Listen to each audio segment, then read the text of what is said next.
Now we're going to go back over to the campaign trail, and CBS political correspondent Caitlin Huey-Burns traveling with the Trump campaign in Glendale, Arizona. So, Caitlin, who are RFK Jr.'s supporters, and where will their support go now that he is out of the race?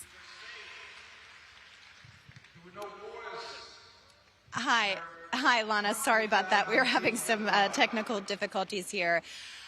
So this RFK endorsement, the Trump campaign believes that this will help in states like here in Arizona, where the margin that Trump lost by was just under 11,000 votes. Now, I should note our polling, CBS News polling, shows that nationally, RFK Jr. was polling about 2% nationally, and it's really unclear, according to our data, where those voters will go. But in the key battleground states where this race will make a difference, the Trump campaign is hoping it'll go this way. And it's significant that RFK Jr. noted that while he's suspending his campaign, he's withdrawing his name from those battleground states. But he is keeping his name on the ballot in states where he qualified that are red or blue states. So a little bit of a muddled message here. But bottom line, the Trump campaign is welcoming the endorsement as they've seen the polls tighten. They've seen the advantage that Kamala Harris has had in terms of a energized, animated base. And they know this could be a very close race. That is a muddled message, Caitlin, trying to understand what the strategy might be behind it. And given how razor thin some of the polling indicates the votes may be in these battleground states, might that endorsement be enough to really give Trump a boost?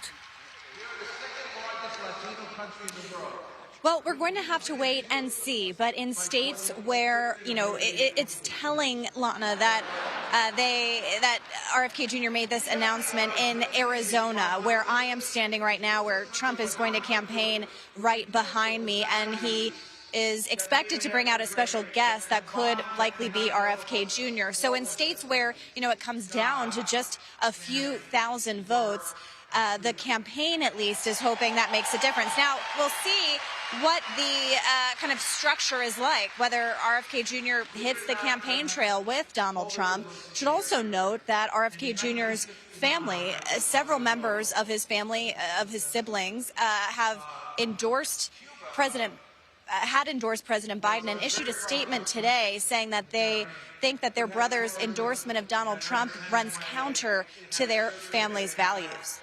All right, Caitlin, let's go a little bit deeper into some of these campaign issues, because Trump's new attack ad on Harris blames her for raising the tax burden on the middle class. Put that claim into context for us. Well, the Trump campaign, Donald Trump was out in Nevada, earlier today, arguing for his policy on no tax on tips. And that's significant because that is appealing to voters in a state where the hospitality industry is particularly large and influential.